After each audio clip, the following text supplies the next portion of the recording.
السلام علیکم لسنرز، آج میں ریڈ کرنے جا رہی ہوں ناول رات کی قسط نمبر 15 کا اگلا حصہ۔ چلیے شروع کرتے ہیں۔ کہو، میں سن رہی ہوں۔ اس نے سر کو اس بات میں ہلاتے صوفے کی بت سے ٹیک لگائی۔ آپ کا یہ کزن بہت منفی وائبس دیتا ہے، ہو سکتا ہے آپ کو ایسا نہ لگے۔ اس کے چہرے کے تاثرات کو پرکھتے اس نے بات جاری رکھنے سے قبل ہی اپنا دفاع کیا۔ اتنی صفائی مت دو، مجھے تو یہ منفی چیزوں کا مجموعہ لگتا ہے۔ اس کے اتنے محتاط انداز پر مسکراتے ہوئے آخر میں منہ بسوڑ کر کہا تو کنزا کا چہرہ متغیر ہوا۔ پھر یہ یہاں؟ اس نے چنبے سے دریافت کیا۔ سر میں درد کچھ کم ہونے لگا تھا، مگر آنکھوں کے آگے دھند چھانے لگی۔ کیا کروں، گھر اس کا ہے۔ اس نے شانے اچکائے، گویا وہ لاچار ہے اور نہیں بھی۔ کنزا کو نیند نے اپنی آغوش میں لینے کی خواہش ظاہر کی، مگر اس نے اس کی مرضی کو مسترد کرنے کی کوشش جاری رکھی۔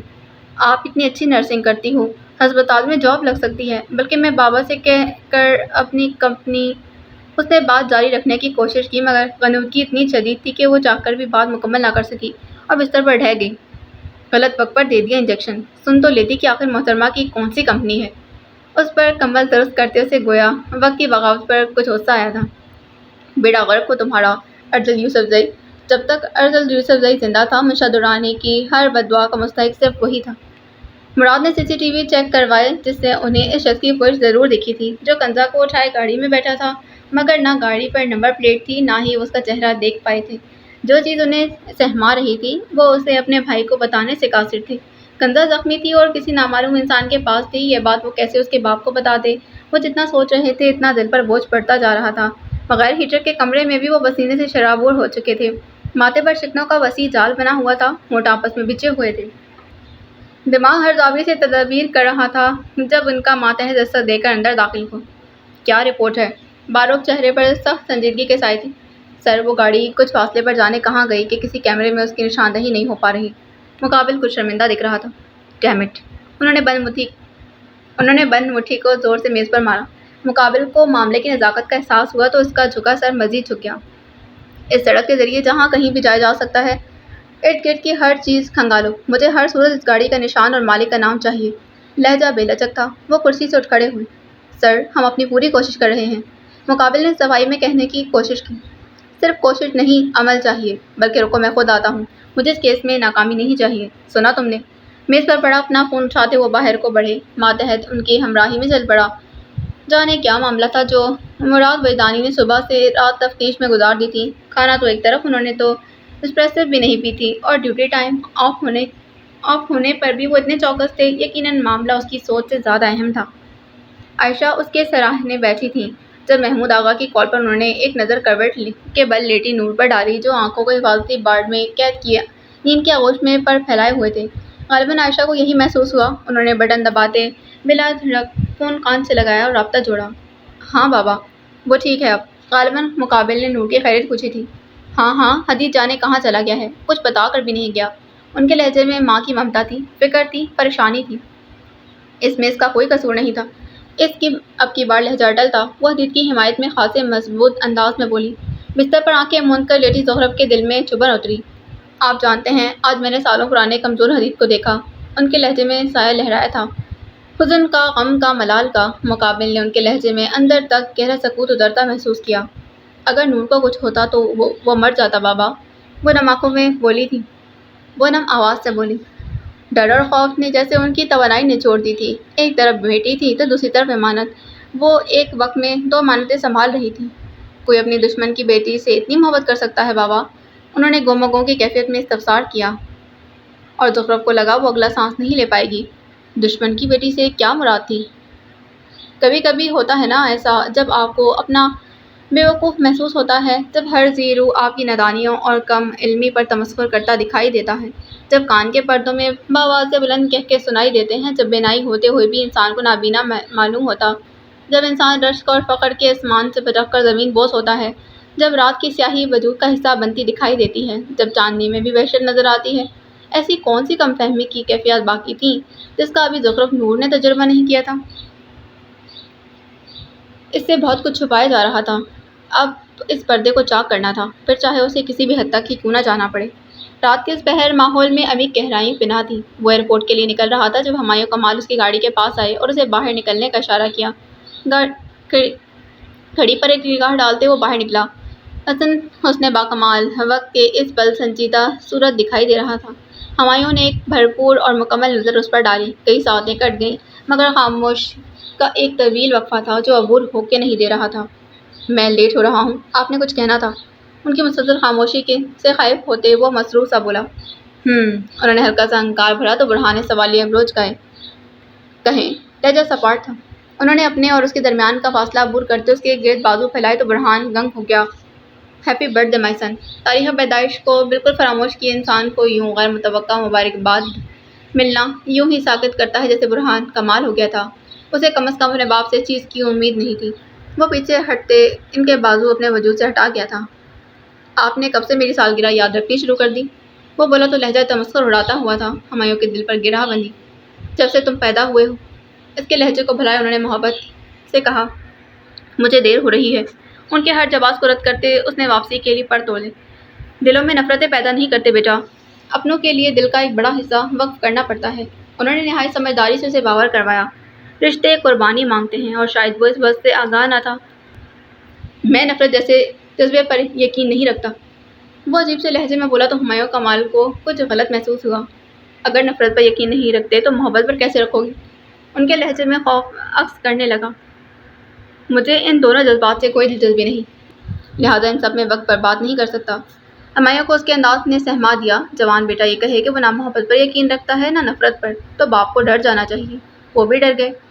بہرحال میں جا رہا ہوں، ماما کو نہیں معلوم کہ میں نے ابھی نکلنا ہے ورنہ وہ یقیناً ایموشنل ہو جاتی اور میں اس سب کو دیکھنے کا متحمل نہیں ہو سکتا تھا۔ آپ انہیں دیکھ لیجیے گا۔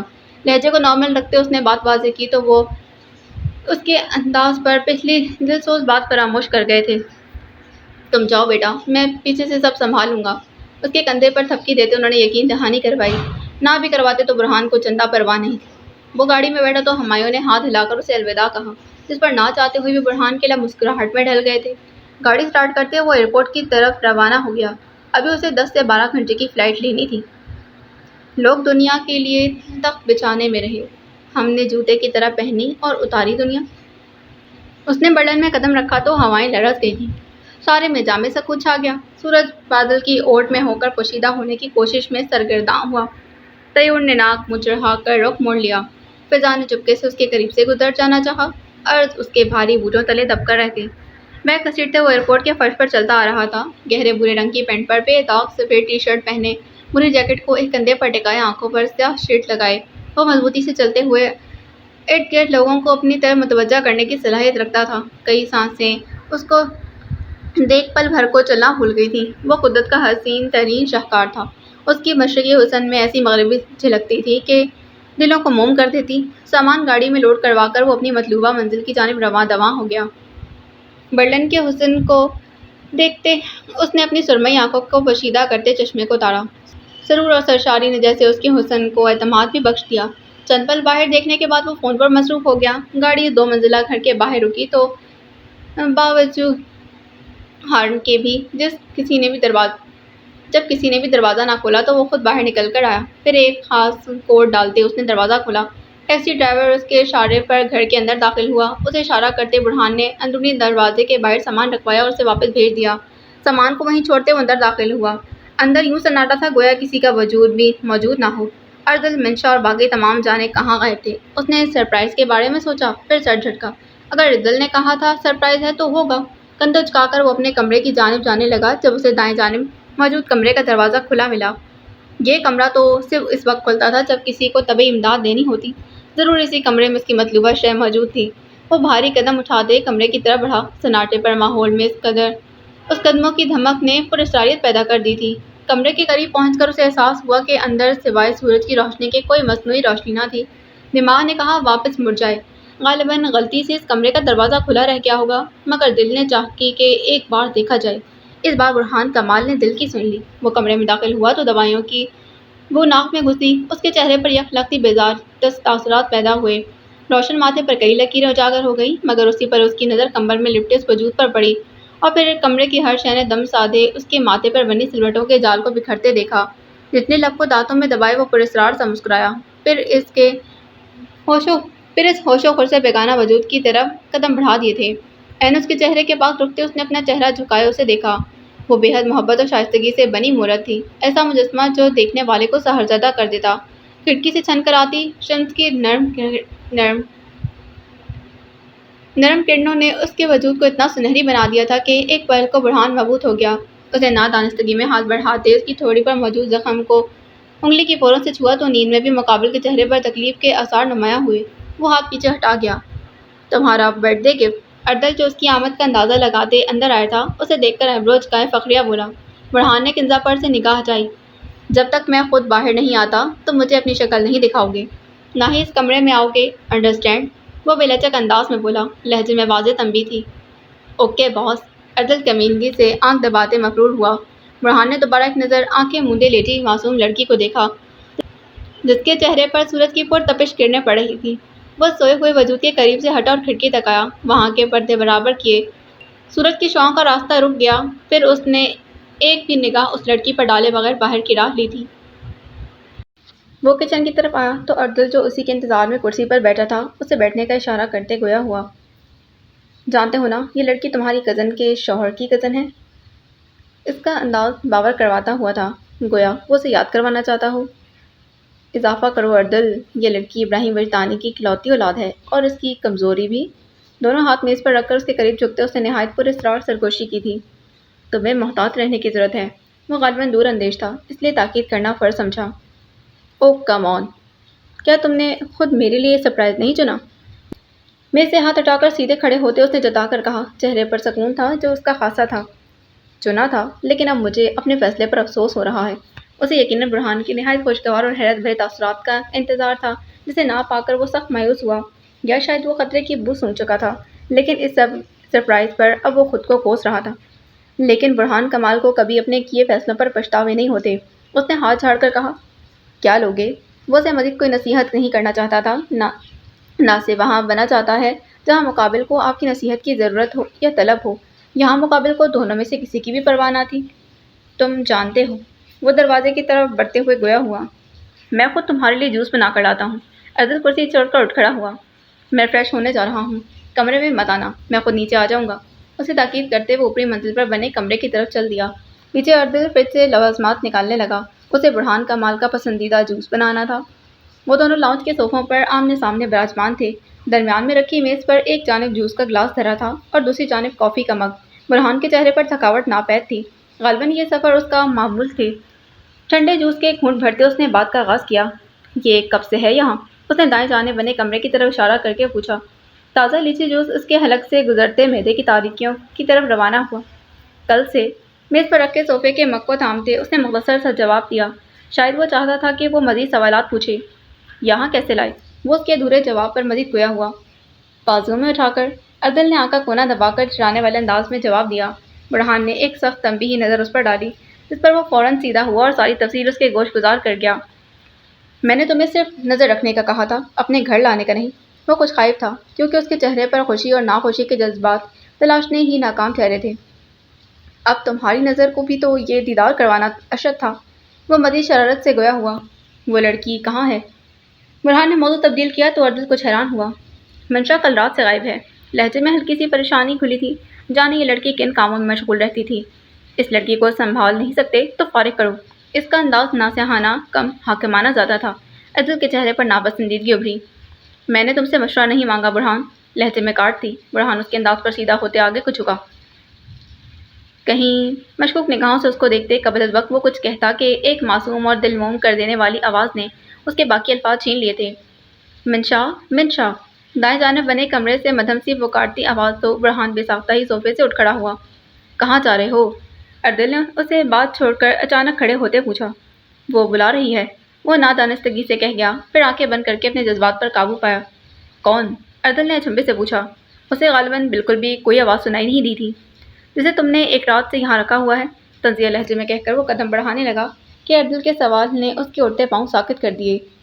تو تم کیوں جا رہے ہو اس کے بلاوے پر؟ برہان نے مڑ کر اسے دیکھا، اس کی نظروں میں تپش محسوس کی جا سکتی تھی۔ تمہیں جانا ہے؟ اس کی سرمئی آنکھوں سے اس بار سخت بیزاریت ٹپکی تھی۔ وہ اردل کو اس کے ارادوں میں کامیاب نہیں ہونے دے سکتا تھا۔ ہینڈز اپ۔ اردل نے مزید کوریدنا مناسب نہیں سمجھا۔ وہ سکون سے کافی پینے لگا۔ برہان کو لگا تھا وہ فوری کمرے کی طرف جائے گا، مگر یہاں تو الٹی گنگا بہہ رہی تھی۔ میرے ساتھ چلو۔ اسے کافی کے ساتھ فون پر مشغول دیکھ کر برہان نے چبا کر کہا، کیوں تمہیں چلنا نہیں آتا؟ وہ اسے زج کر رہا تھا وہ اور بہت لطف اٹھا رہا تھا۔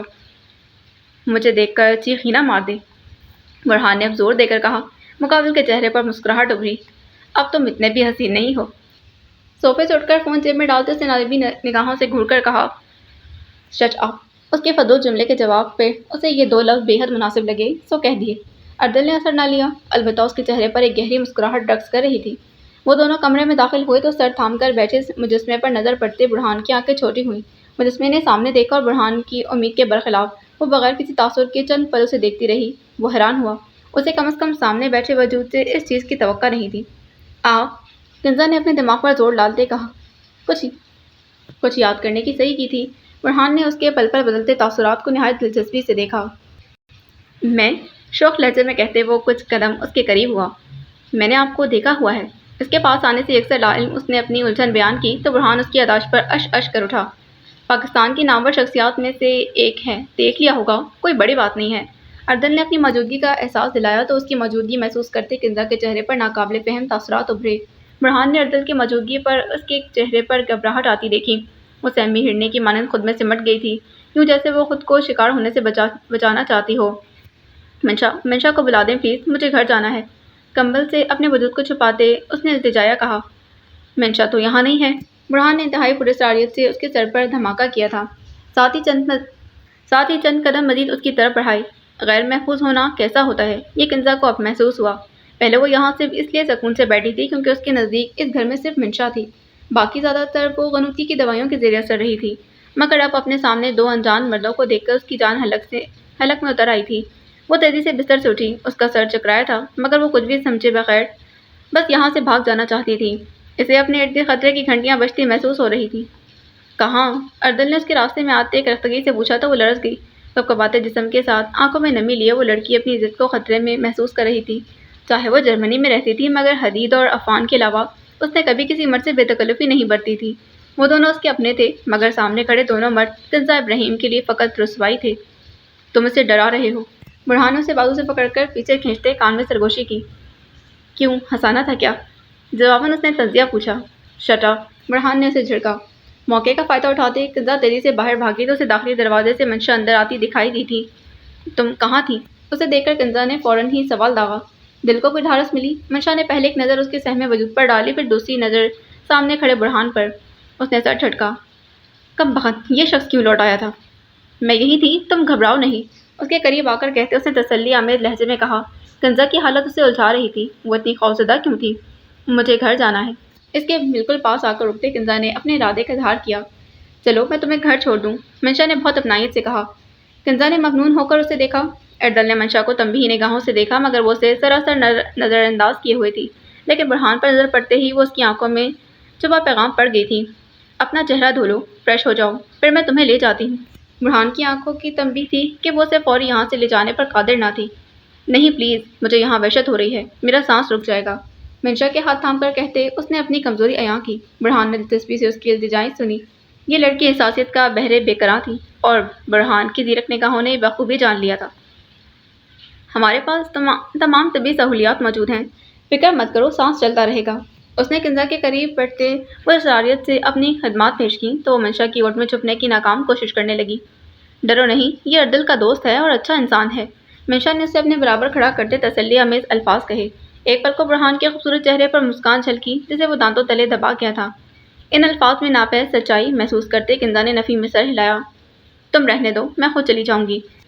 وہ تیزی سے دروازے کی طرف بڑھی تو برہان تقریباً بھاگتے اس تک پہنچا۔ راستے میں حائل ہوتے اس نے کنزا کی راہیں مستور کی۔ ننگے پاؤں مت جانا لڑکی، زخمی ہو جاؤ گی۔ اس نے محض چند انچ کے فاصلے پر کھڑے ہو کر اس کی آنکھوں میں اپنی سرمئی آنکھیں گاڑتے اسے باور کروایا۔ وہ اچانک اس کے سامنے آنے پر جھٹکے سے رکی اور خود کو اسے ٹکرانے سے بچا پائی، پھر اس کے لباس سے آتی خوشبو محسوس کرتے سانس روکا، گویا یہ خوشبو اس کے لیے زہر سے بدتر تھی۔ برہان نے اس کی رکتی سانسوں کا اندازہ لگاتے اپنے لبوں پر آتی دلفریب مسکراہٹ ضبط کی۔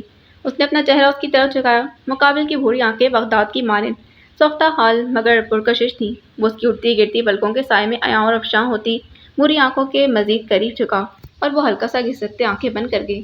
برہان نے اس کی بند آنکھوں پر ہلکی سی پھونک ماری تو حساس حدق سے کنزا کا تو احساس ہتک سے کنزا کا چہرہ سرخ ہو گیا۔ اس نے جھٹ سے اپنی بھوری آنکھوں کے دروازے وا کیے۔ ایک پل کا کھیل تھا اور کنزا کی آنکھوں میں لہو اتر آیا تھا۔ گھٹیا انسان، پیچھے ہٹو، میں زخمی ہوں یا مر جاؤں، تمہیں اس سے کوئی مطلب نہیں ہونا چاہیے۔ اس نے برہان کے سینے پر زوردار ہاتھ مار کر اسے دھکا دیا تھا۔ وہ جو اس سہمی غزال کو بڑی دلچسپی سے دیکھنے میں مگن تھا، اس اچانک پیش رفت پر توازن برقرار نہ رکھ سکا اور قدرے لڑکھڑا گیا۔ کنزا کی زبان میں لڑکھڑاہٹ مفقود تھی۔ اس کی دلکش بھوری آنکھوں سے نکلتے شعلے اسے بھسم کرنے کی صلاحیت رکھتے تھے۔ وہ خود کو بہادر دکھانے کی کوشش کر رہی تھی یا شاید برہان کے سامنے اس کی زبان کھل گئی تھی، وہ اندازہ نہیں لگا پایا۔ مطلب تو کافی نکلتے ہیں تم سے۔ اس کے سابقہ خطاب کو نظر انداز کیے، اس کے پرکشش شراپے پر بھرپور نظر ڈال کر ذومعنت سے کہا تو وہ جو مضبوط بننے کی کوشش میں ہلکان ہو رہی تھی شدت سے ڈگمگا گئی۔ کنزا کے قدم لڑکھڑائے تو برہان کی نظر دوبارہ اس کے ننگے پیروں کی جانب جھکی۔ اچانک ہی برہان کو اس معصوم پنچھی پر ترس آ گیا۔ منشا، اس لڑکی کے لیے جوتے لے کر آؤ۔ نگاہیں ایک پل کو بھی کنزا کے وجود سے ہٹائے بغیر اس نے حکم صادر کیا۔ اس کے قدر نرم لہجے پر کنزا نے اس کے قریب سے گزر کر باہر نکلنے کی صحیح کی۔ وہ بہت برا پھنس چکی تھی۔ دو لوگوں کی موجودگی میں بھی وہ شخص اسے ہراس کر رہا تھا اور وہ کچھ کر بھی نہیں پا رہی تھی۔ بے بس اور کمزور ہونے کا احساس شدت سے اس پر حاوی ہو رہا تھا۔ اگر یہ لڑکی بغیر جوتوں کے باہر نکلی تو میں تمہاری ٹانگیں توڑ دوں گا۔ اس کی بھاگنے والی حرکت پر برہان کا لہجہ بدلا تھا، بے حد سنجیدہ اور خوفزدہ کر دینے والا۔ کنزا خوف سے اپنی جگہ تھم گئی تھی۔ وہ اپنی وجہ سے اپنی مسیحا کے لیے مشکل نہیں کھڑی کر سکتی تھی۔ منشا بھاگ کر کمرے سے اس کے لیے جوتے لے کر آئی اور اس کے پیروں کے پاس رکھے۔ وہ ہنوز سن کھڑی تھی جب دوبارہ برہان کی اونچی آواز گونجی، خود پہنو گی یا میں پہناؤں؟ اس کی پشت پر کھڑے شخص کی نگاہیں اسے اپنے آر پار جاتی محسوس ہوئی تھیں۔ اس نے جلدی سے جوتے پہنے اور ایک بھی نظر اس پر ڈالے بغیر تیزی سے باہر کو بھاگی۔ منشا کو شدت سے کنزا پر ترس آیا۔ وہ لڑکی جانے کس چیز کی سزا بھگت رہی تھی۔ اگر ان لوگوں نے اسے واپس ہی بھیجنا تھا تو ہراس کرنے کی کیا تک تھی؟ وہ سمجھنے سے قاصر تھی۔ مجھے تمہیں یہ بتانا پڑے گا کہ تم اسے اس کے باپ کے گھر اتار کر آؤ گی۔ اس کے دروازے پار کرتے ہی ایک بار پھر برہان کی آواز نے ماحول کو سہما دیا۔ منشا ایک بھی پل ضائع کیے بغیر باہر کو لپکی۔ اردل اس کی تیزی دیکھ کر شیطانی مسکرایا۔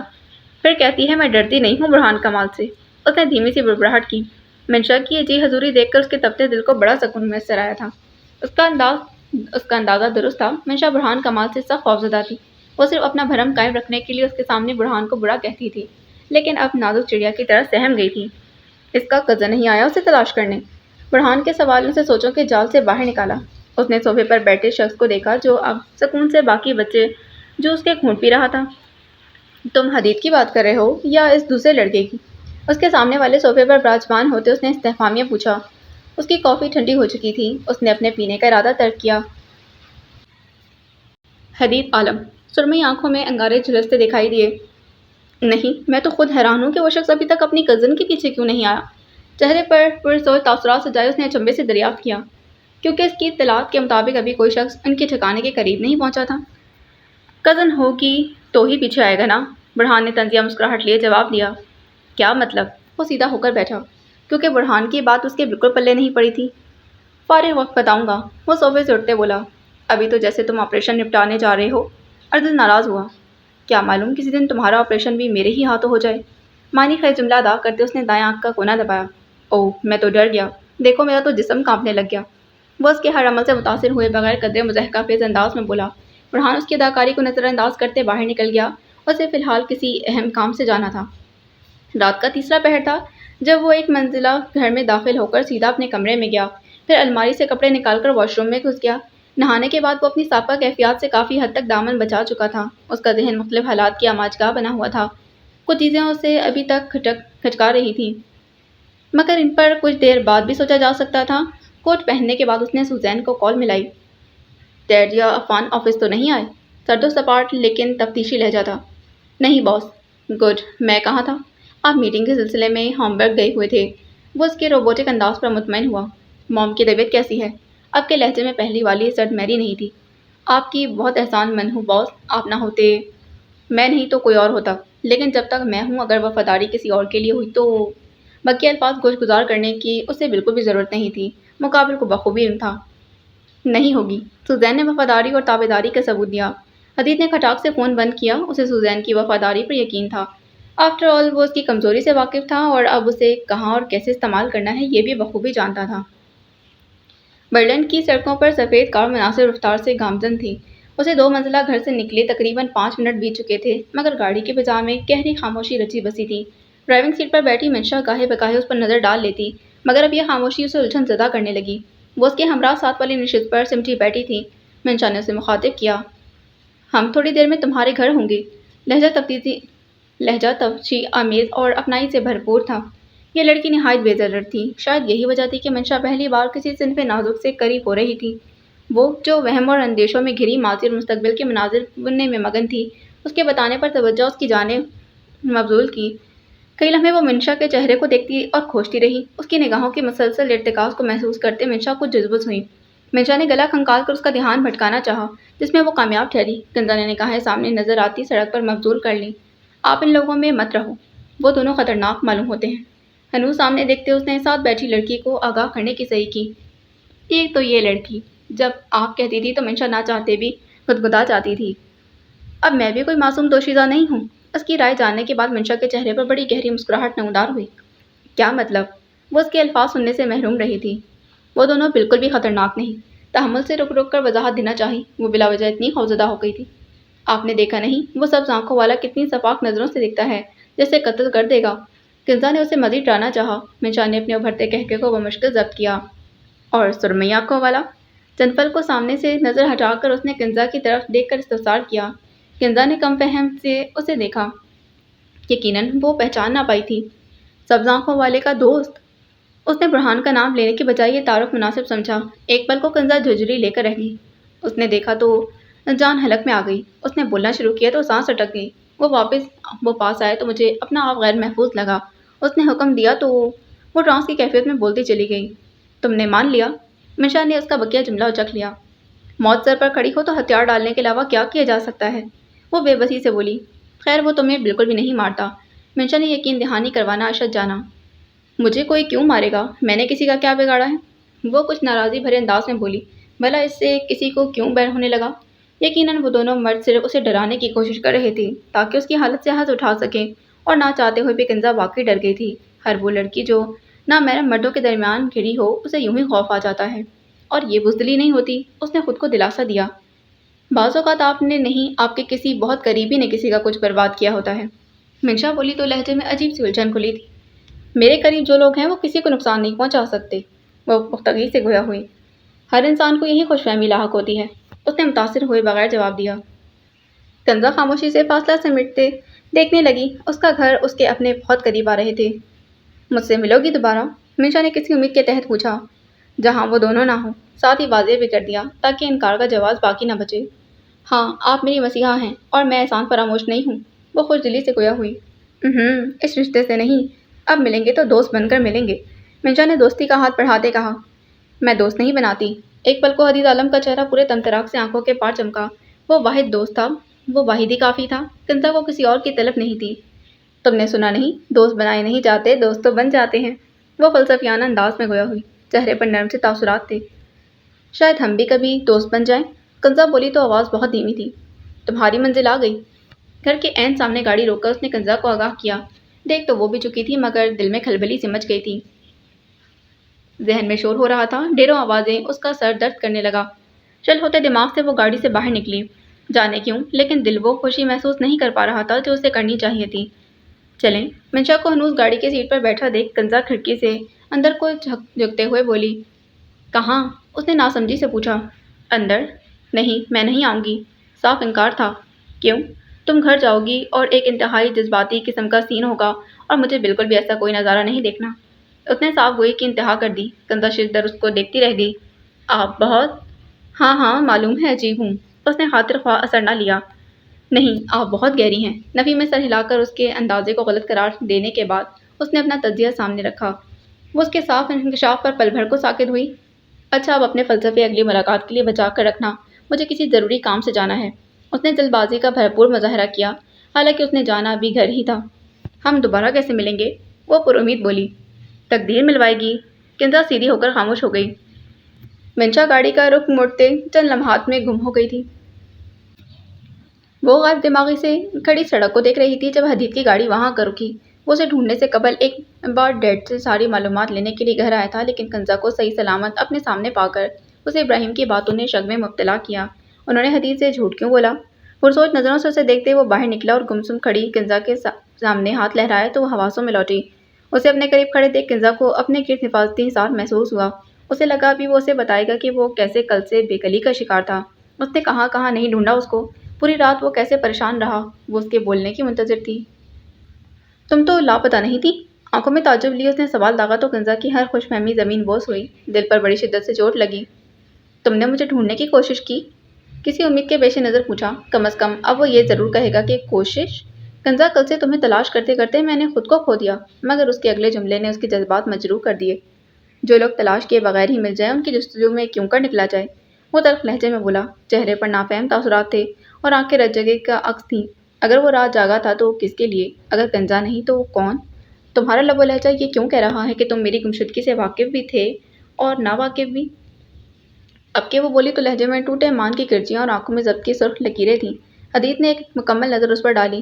کنزا کا لباس، اس کے بازو پر بندھی پٹی، چہرے کی زردی اور آنکھوں کی بجھی جوت اس کے ساتھ ہوئے حادثے کا ثبوت تھی۔ وہ واقعتاً کسی حادثے سے گزر کر یہاں کھڑی تھی۔ شدید ندامت نے حدید کے وجود کو اپنے حصار میں لے لیا۔ تم ٹھیک ہو؟ اب کہ وہ بولا تو لہجے میں فکر مندی تھی۔ کاش یہ سوال تم آغاز میں پوچھتے۔ گریہ کرتے دل کو تھام کر سرد مہری سے کہتے وہ اندر بڑھنے لگی تو حدید بے ساختہ اس کے آگے آ گیا تاکہ وہ رک جائے۔ وہ رک گئی۔ حدید روکتا تو ہمیشہ رک جاتی تھی، تھم جاتی، مگر سارا مسئلہ ہی یہ تھا کہ وہ اسے روکتا ہی نہ تھا۔ I am sorry. اس نے جھکے سر سے معافی کی درخواست پیش کی۔ اسے یقین تھا کہ وہ اسے معاف کر دے گی۔ اگر میں مر جاتی یا غلط لوگوں کے ہاتھ لگ جاتی تو میری میت پر بھی یہی الفاظ بولتے نا؟ وہ پوچھ رہی تھی یا شاید بتا رہی تھی، لیکن وہ اس کے وجود کو اپنے الفاظ کی کاٹ سے مار رہی تھی۔ جانتے ہو ان 2 دنوں میں مجھے تمہارے اور بابا کے علاوہ کسی کا خیال نہیں آیا۔ اس نے اسے یاد کروایا کہ وہ کنزا ابراہیم ہے جسے خود سے زیادہ اس کا باپ اور حدید عزیز ہیں۔ میں شرمندہ ہوں۔ وہ شرمندگی سے زمین میں گڑ گیا۔ وہ اسے دوستی کا دعوے دار تھا۔ اس کی دوست پچھلے چند گھنٹے جانے کس اذیت سے گزری تھی اور اس امید پر کہ وہ اس تک آئے گا، یہ بات اس کے دل پر بوجھ بڑھا گئی تھی۔ کیا فرق پڑتا ہے؟ وہ اسے یوں چھوڑے اندر بڑھ گئی تھی۔ وہ اسے جاتا دیکھتا رہ گیا۔ پہلی بار کنزا ابراہیم اس سے روٹ کر جا رہی تھی۔ اس کے دل میں ہپک اٹھی۔ وہ اندرونی دروازہ کھولتے لاؤنج میں داخل ہوئی تو حدید اس کے پیچھے ہی تھا۔ ایک پل کو وہاں بیٹھے تینوں نفوس نے نگاہیں اٹھائیں اور اگلے ہی پل وہ تینوں اپنی اپنی جگہ کھڑے ہو گئے۔ حیرت، بے یقینی، پریشانی، خوشی، مسرت، وہ کون سا جذبہ تھا جو ان کے چہروں سے عیاں نہ تھا؟ وہ گنگ تھے، ان کے وجود ہلکی سی جنبش سے بھی آزاد کھڑے تھے۔ کنزا کی دلسوز آواز نے ان کے اندر برق دوڑا دی تھی۔ بابا! وہ آگے بڑھتے ابراہیم سے لپٹ گئی تھی۔ ایک دن ایک رات کے بعد اپنی بیٹی کو اپنے گلے لگے محفوظ دیکھ کر ان کے سینے میں ٹھنڈک اتر آئی تھی۔ اسے خود سے لگائے ان کی نظر حدید کی جانب اٹھی۔ وہ خاموش کھڑا تھا، چہرے پر پرسوچ اور تکلیف دہ تاثرات تھے۔ انہوں نے اپنی بیٹی کو محسوس کیا۔ اس کی پیٹھ سہلاتے تشکر سے ان کی آنکھیں نم ہو گئیں۔ اسے خود سے علیحدہ کرتے انہوں نے اپنی بیٹی کی پیشانی پر بوسہ دیا تھا۔ کنزا نے نم آنکھوں سے باپ کو دیکھا۔ ان گھنٹوں میں بار بار یاد آنے والا یہ پہلا چہرہ تھا۔ دوسرا ہرجائی کا تھا جس نے اپنے الفاظ سے اسے زخمی کر دیا تھا۔ تم ٹھیک ہو نا بیٹا؟ اسے خود سے لگا کر پیار کرتے مراد نے نہایت محبت سے پوچھا۔ بھائی کی بیٹی کو سلامت دیکھ کر ان کے اندر گویا نئی روح پھونکی گئی تھی۔ میں بالکل ٹھیک ہوں چچا جان، اپنے لہجے کو اشاش پشاش بناتے کہا، ورنہ جسم کی چوٹوں کے ساتھ اب ذہن بھی گھوڑے برسنے لگے تھے۔ ہم نے تمہیں کہاں کہاں تلاش نہیں کیا، عفان نے اس کے قریب بڑھتے فکر مندی سے بتایا۔ اس پر اس کی اہمیت واضح کی۔ اسے بتایا کہ کنزا ابراہیم کا وجود ان کے لیے کتنا اہم ہے۔ تلاش تو ان کو کیا جاتا ہے نا جو کھو گئے ہوں، وہ تلخی سے بولی۔ وہ تلخی جو کنزا کے وجود کا خاصہ نہ تھی۔ حدید نے نگاہیں چرائیں۔ میں جانتا تھا حدید تمہیں واپس لے آئے گا۔ اسے صوفے پر بٹھا کر اس کے گرد بازو حائل کرتے انہوں نے فخر سے کہا۔ یہ کہنا غلط نہ تھا کہ حدید عالم ابراہیم وجدانی کا فخر تھا؟ مجھے بھی یہی غلط فہمی تھی۔ حدید پر نگاہیں جمائے اس نے افسوس سے کہا۔ کیا مطلب؟ سب سے پہلے سوال کرنے والے مراد وجدانی تھے۔ کنزا میرے ساتھ نہیں آئی، حدید نے دھیمے لہجے میں ان پر واضح کیا۔ ابراہیم جو اب تک سکون سے دیکھ یکدم پریشان ہو گئے۔ اگر وہ حدید کے پاس نہیں تھی اور اس کے ساتھ نہیں آئی تھی تو کیا واقعی ان کے کسی دشمن؟ نہیں، ایسا ممکن نہیں۔ انہوں نے خود کو تسلی دی۔ البتہ عفان کے چہرے پر روشنی در آئی تھی۔ رقابت کا زہر جو اسے مار رہا تھا اس میں کچھ کمی واقع ہوئی تھی۔ پھر کس کے ساتھ آئی تھی؟ کہاں تھی تم 2 دن سے؟ کچھ تو بتاؤ بیٹا۔ مراد نے مضطربانہ انداز میں ڈھیروں سوالات داغ دیے۔ جو کچھ انہوں نے سی سی ٹی وی میں دیکھا تھا کچھ حد تک وہ علم رکھتے تھے، مگر بھتیجی کو سامنے دیکھ کر بقیہ کہانی جانے بغیر ان کا پرسکون ہونا نہیں بنتا تھا۔ کل صبح جب میں مارننگ واک کے لیے وہیں صوفے پر بیٹھے اس نے ساری آپ بیتی سنانی شروع کی۔ البتہ برہان اور عدل کا ذکر مفقود تھا۔ انہوں نے دل سے اس لڑکی کو دعا دی جس نے ان کی بیٹی کی جان بچائی تھی۔ وہ رودات سنا کر خاموش ہوئی تو عفان نے اسے پانی کا گلاس تھمایا تھا۔ ابراہیم اسے اپنی جستجو بتانے لگے تھے، کیسے مراد اور عفان نے اسے ڈھونڈنے کے لیے زمین آسمان تک ایک کر دیا تھا۔ کنزا نے نظر اٹھا کر حدید کو دیکھا جو سینے پر بازو باندھے خاموش کھڑا تھا۔ اس نے نظر واپس پھیر لی۔ وہ اس سے ناراض تھی، سخت ناراض تھی۔ بابا کے بقول وہ کل سے میٹنگز میں اتنا مصروف تھا کہ اسے کنزا کی گمشدگی کی بھی اطلاع نہیں ملی تھی، اور اس سے اتنا لاپرواہ کیسے ہو سکتا تھا؟ اس کا دل بھرایا، آنکھیں نم ہوئیں۔ اس سے قبل کہ وہ چھاڑ ہوتی وہ وہاں سے اٹھ گئی تھی۔ بیٹا کچھ دیر بیٹھو۔ ابراہیم ابھی مزید اپنی بیٹی کو دیکھ کر اپنی پیاسی دید کو جلا بخشنا چاہتے تھے۔ مجھے آرام کرنا ہے بابا، وہ نم لہجے میں بولی۔ ابراہیم نے اسے اس کی تھکاوٹ سے مشروط کیا تھا۔ چلو ٹھیک ہے، میں خود تمہارے لیے سوپ بناؤں گا۔ پھر میں کس لیے ہوں تایا جان؟ عفان نے بات میں اپنا حصہ ڈالا تو ابراہیم مسکرا دیے۔ وہ تینوں اسے باتوں میں لگا کر اس کا موڈ بہتر بنانا چاہتے تھے، مگر وہ کیا کرتی جس کا محبوب بے تاثر کھڑا تھا، یوں جیسے اس کے محسوسات جامد تھے۔ جانے وہ کن سوچوں میں الجھا ہوا تھا۔ کنزا کی زندگی کا بھنور بھی اسے اپنی طرف نہ لا سکا۔ اس نے گلے میں اٹکتے گولے کو بمشکل روکا اور کمرے میں آ کر دل کا سارا وبال نکالا۔ بے آواز آنسوؤں سے روتے اس کا دل چاہا کہ وہ چیخے، حدید کا گریبان پکڑے اور پوچھے کہ کیا ایسے نبھاتے ہیں دوستی؟ کیا اس کا وجود اتنا زراں تھا کہ وہ اسے لاپرواہ ہو گیا؟ دماغ نے ڈھیروں تعویلیں پیش کیں، مگر دل فوراً سے بیشتر بیچ میں حائل ہو گیا تھا۔ اگر اسے معلوم ہوتا تو دنیا کا چپا چپا چھان کر بھی مجھے تلاش کرتا۔ محبوب کے حوالے سے پہلا عذر تلاشا۔ ہاں، حدید کی غلطی نہیں ہے، وہ قصوروار نہیں ہے، اسے تو کچھ علم ہی نہیں تھا۔ دل نے بغاوت کی، محبوب کو بے قصور نامزد کیا۔ وہ ہمیشہ میری حفاظت کرے گا، اس نے خود کو دلاسا دیا۔ پھر وہ چند منٹ یوں ہی خود کو تسلیاں دیتی رہی، محبوب کی ہر غلطی اور کوتاہی کو معاف کرتی رہی۔ کنزا بیٹا فریش ہو کر باہر آ جاؤ، ہم سب تمہارا انتظار کر رہے ہیں۔ دروازے کے باہر سے ہی اسے بلاوا پیش کیا گیا۔ جی بابا، چہرے پر آئے آنسوؤں کو پوچھتے اس نے الماری کا رخ کیا۔ آرام دہ کپڑے نکال کر واش روم میں گھس گئی تھی۔ 2 دن کی اس مسافت نے کنزا کی ڈھیروں توانائیاں چوس لی تھیں، جو واپس اپنوں میں بیٹھ کر ہی رفع ہو سکتی تھی۔ صوفے کے کنارے پہلو ٹھکائے بیٹھا تھا۔ عفان اس پر ایک سرسری نظر ڈال کر سوپ بنانے کی غرض سے کچن میں چلا گیا۔ وہاں موجود 3 نفوس میں سے 2 کی نظریں اس تیسرے وجود پر مرکوز تھیں جو چہرہ جھکائے بیٹھا تھا۔ جب سے وہ آیا تھا یوں ہی گمسم تھا۔ کہاں تھے تم حدید؟ مراد نے اس پر گہری جانچتی نظر ڈال کر سوال داغا۔ میں ہامبرگ گیا تھا، اس نے سادگی سے جھوٹ بولا۔ خیریت؟ اب کہ ابراہیم نے مزید جاننا چاہا۔ میٹنگ کے سلسلے میں گیا تھا۔ آج سے پہلے تو تم نے کبھی اتنی لاپرواہی نہیں دکھائی، انہوں نے شکوہ کیا۔ آخر شکوہ بھی تو اپنا سے ہی کیا جاتا ہے۔ آج سے پہلے کبھی ایسا حادثہ بھی نہیں ہوا، وہ بولا تو لہجہ اداسی لیے ہوئے تھا۔ ابراہیم اور مراد کے درمیان نگاہوں کا تبادلہ ہوا۔ حدید ڈسٹرب تھا اور بہت ڈسٹرب تھا۔ انہوں نے مزید کچھ بھی جاننے کی خواہش رد کر دی۔ بھائی آپ ویسے ہی پریشان ہو رہے تھے، بھلا آپ کے کون سے دشمن آ گئے جو کنزا کو استعمال کرتے؟ آپ کے مراد کو بھائی کو مکمل تسلی کروانی تھی، حالانکہ اندر کہیں انہیں کنزا کی صناعی آپ بیتی میں جھول محسوس ہو رہا تھا۔ کسی کی بیٹی کو نشانہ بنانا بزدلی کی علامت ہوتا ہے، نہیں ڈیڈ؟ ان کے جواب کا انتظار کیے بغیر حدید نے ان کے چہرے پر نگاہیں مرکوز کرتے سوالیہ پوچھا۔ ابراہیم کے چہرے پر سایہ لہرایا۔ آخر کیا ہو گیا تھا حدید کو؟ دشمن کو چاہیے کہ وہ سامنے سے آ کر وار کرے، عورت کو بیچ میں لانا اور اسے نقصان پہنچانا دشمن کے ڈرپوک ہونے کا ثبوت ہے۔ اس کی سیاہ آنکھوں میں سرخی گھلی ہوئی تھی۔ ابراہیم نے اس کے الفاظ پر حیرت سے اسے دیکھا۔ یہی تو میں بھائی کو سمجھا رہا تھا، مراد نے ان کے تاثرات پر غور کیے بغیر اپنی کہی تھی۔ کیا سمجھا رہا تھا؟ عفان سوپ کا باؤل تھامے کچن سے باہر نکلا اور خوشگوار لہجے میں پوچھا۔ کنزا کی آمد اور حدید کا خاموش رویہ اسے بے حد سکون پہنچا رہے تھے۔ وہ اپنی اور باپ کی چپکرش بھی فراموش کر گیا۔ یہی کہ عفان اتنا سگڑ کب سے ہو گیا؟ ابراہیم نے حدید سے نظر ہٹاتے موضوع تبدیل کیا اور عفان نے خود پر تجزیہ ہوتے دیکھ کر مسکراہٹ ظاہر کی۔ کنزا فریش ہو کر واپس آئی تو ڈھیلے سے ٹراؤزر اور پوری آستین والی شرٹ زیب تن کر رکھی تھی۔ سفید کارڈیگن کو پہن کر سردی سے بچنے کی کوشش کی گئی تھی۔ کنزا کو اپنے سامنے دیکھ کر دل سے مسکرا دیا تھا۔ ٹیلنٹ تو شروع سے ہی ہے، بس آپ لوگوں نے نوٹس دیر سے کیا۔ عفان نے اسے سوپ پیش کیا تو اس نے سر کے خم سے شکریہ ادا کرتے وصول کیا۔ یہ پی لو، پھر ہم ڈاکٹر کے پاس چلتے ہیں، ابراہیم نے اس کے سر پر بوسہ دیتے محبت سے کہا۔ ضرورت نہیں ہے بابا، منشا نے بہت خیال رکھا تھا۔ وہ ٹال گئی اور سوپ پینے لگی۔ کبھی ہمیں بھی موقع دینا اس فرشتہ سے لڑکی سے ملنے کا، مراد نے اپنی خواہش کا اظہار کیا۔ اس نے کہا کہ تقدیر ہمیں ملوائے گی، وہ کھوئی کھوئی بولی۔ چلو کچھ چیزیں قسمت پر ہی چھوڑ دیتے ہیں۔ وہ جواب سن کر مطمئن تو ہوئے نہیں، مگر خاموش ہو گئے تھے۔ وہ نظریں جھکائے سوپ پیتی رہی۔ عفان توڑی کے نیچے ہاتھ رکھ کے پیار سے اسے دیکھتا رہا۔ کیسا بنا ہے؟ اس نے تجسس سے پوچھا۔ اچھا ہے، اس نے چہرے پر ہلکی سی مسکراہٹ سجائے جواب دیا۔ وہ شاید نارمل ہونے کی اداکاری کر رہی تھی۔ مگر تم بے حد لذیذ بناتی ہو، کسی دن تم سے بنانا سیکھوں گا۔ کنزا نے محض تبسم پر اکتفا کیا۔ میں چلتا ہوں۔ حدید کو اپنا غیر ضروری لگا تو اٹھ گیا۔ کہاں جا رہے ہو؟ ابراہیم نے استفسار کیا۔ آفس کے علاوہ کہاں جا سکتا ہوں؟ رشتے کام سے زیادہ اہم ہوتے ہیں حدید، انہوں نے تاکید کرنی چاہی۔ یہ وہ حدید نہیں تھا جسے وہ برسوں سے جانتے تھے۔ وہ حدید تو ان پر جان دیتا تھا، یہ حدید تو غیرت دکھا رہا تھا۔ جانے دے بابا، رشتے تو یہیں پر ہیں، کام ادھورا رہ گیا تو نقصان ہو جائے گا۔ کنزا کچھ تلخی سے بولی۔ حدید کی مسلسل نظر اندازی اس کے اعصاب پر گہرا اثر چھوڑ رہی تھی۔ میں شام کو آؤں گا۔ وہ ان کی کسی بات کا اثر لیے بغیر وہاں سے چلا گیا۔ عفان کے چہرے کی رونق مزید بڑھ گئی تھی۔ ابراہیم اور مراد میں نگاہوں کا تبادلہ ہوا۔ کنزا کو سوپ بدمزہ لگنے لگا تھا۔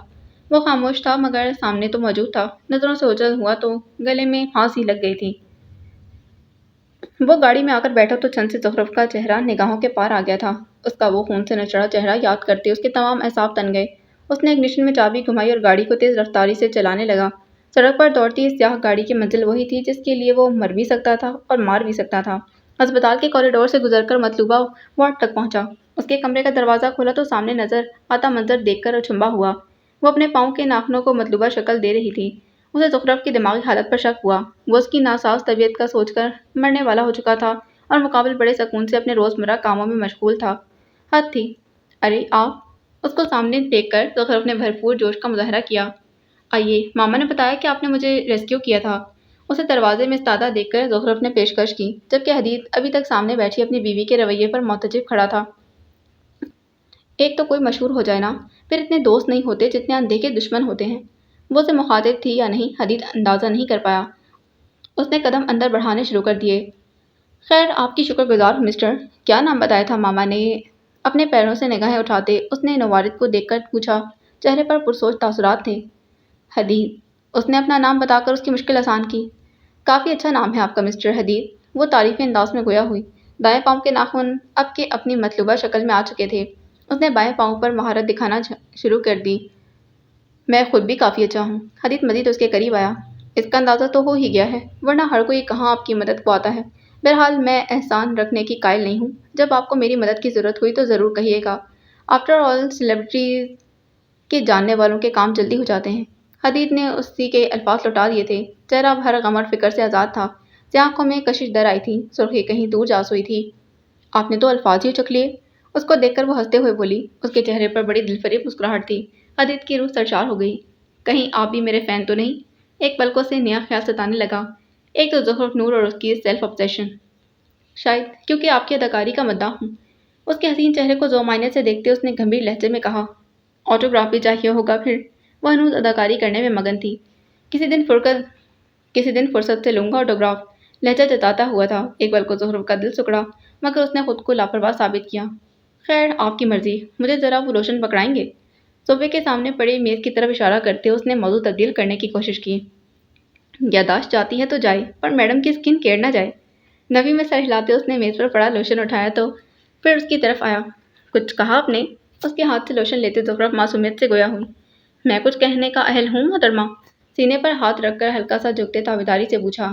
اس کو یوں دیکھ کر زخرف کی سانسیں ادل بدل ہوئیں۔ اس کے سامنے اداکاری کرنا بہت مشکل تھا۔ اسے لا تعلقی ظاہر کرنا عذاب محسوس ہو رہا تھا۔ آپ مجھے نور کہہ سکتے ہیں۔ دل کے گوشے میں نرمی ابھر آئی تھی۔ دھوکے کا حصہ گویا نرمی نے بھانپ لیا تھا۔ دنیا آپ کو نور کہتی ہے، کیوں نہ میں آپ کو زخرف کہہ دیا کروں؟ وجہ چہرے پر شرارت مچل رہی تھی۔ زخرف نگاہیں چرا گئی۔ آپ تو ایسے کہہ رہے ہیں جیسے ہم ملتے رہیں گے۔ پیروں پر لوشن لگانے کے بعد وہ ہاتھوں کو ملائم کرنے کی غرض سے لوشن لگا رہی تھی۔ اس کے ہاتھ میں انگوٹھی ندارت تھی۔ دیکھ کر حدید کی پیشانی پر لکیریں در آئیں۔ اسی لمحے اس کی نظر سائڈ ٹیبل پر پڑی۔ اور آپ کو ایسا کیوں لگ رہا ہے کہ یہ ہماری آخری ملاقات ہے؟ سائڈ ٹیبل پر پڑے ٹرے میں سے انگوٹھی اٹھاتے اس نے پرسراریت سے کہا۔ زخرف اس کے انداز پر پریشان ہوئی۔ اپنی چیزیں سنبھال کر رکھتے ہیں زخرف نور۔ اس کے بائیں ہاتھ کی چوتھی انگلی میں انگوٹھی پہناتے اس نے زور دے کر کہا تو زخرف اس کے اتنا قریب آنے پر چٹپٹا گئی۔ شکریہ۔ الفاظ اور آواز دونوں ہی کام گئے تھے۔ اس کی قربت میں زخرف کی سانس کب سے اٹکنے لگی۔ Any time. آنکھ ونک کرتے ہوئے کہتے وہ پیچھے ہٹا تو زخرف نے رکا ہوا سانس بحال کیا۔ پھر خود کو مصروف دکھانے کی کوشش میں رپورٹس پکڑ کر پڑھنے لگی۔ وہ اسے کیسے کہتے کہ وہ یہاں سے چلا جائے، اس لیے خود ہی اپنی توجہ ہٹا لی۔ وہ اس کی چالاکی سمجھ کر مسکرایا۔ اس پر سے نظر ہٹائے بغیر الٹے قدموں چلتا کمرے سے باہر نکل گیا۔ اس کے باہر نکلتے زخرف نے تشکر کا سانس بھرا۔ اپنے جذبات کو مدفن کرنے کی سوچ رکھنے والی زخرف نور کو اس کی دوری اور غربت دونوں ہی نڈھال کر رہی تھی۔ وہ اپنا دل پکڑ کر بیٹھ گئی۔ وہ باہر آئے تو عائشہ اسے دیکھ کر آگے بڑھی۔ کیا اس نے تمہیں پہچانا؟ امید کے تحت پوچھا۔ وہ میرے ساتھ آنکھ مچولی کھیلنا چاہتی ہے اور میں اس کا بھرپور ساتھ دوں گا۔ دیکھتے ہیں وہ کب تک خود کو اس نئے کردار میں قید رکھے گی۔ حدید کی آنکھوں میں چمک تھی، فتح کی چمک۔ عائشہ کو بھی کچھ حد تک اندازہ تھا، شاید اس لیے انہوں نے جانتے بوجھتے اس کے سامنے حدید کا ذکر چھیڑا تھا۔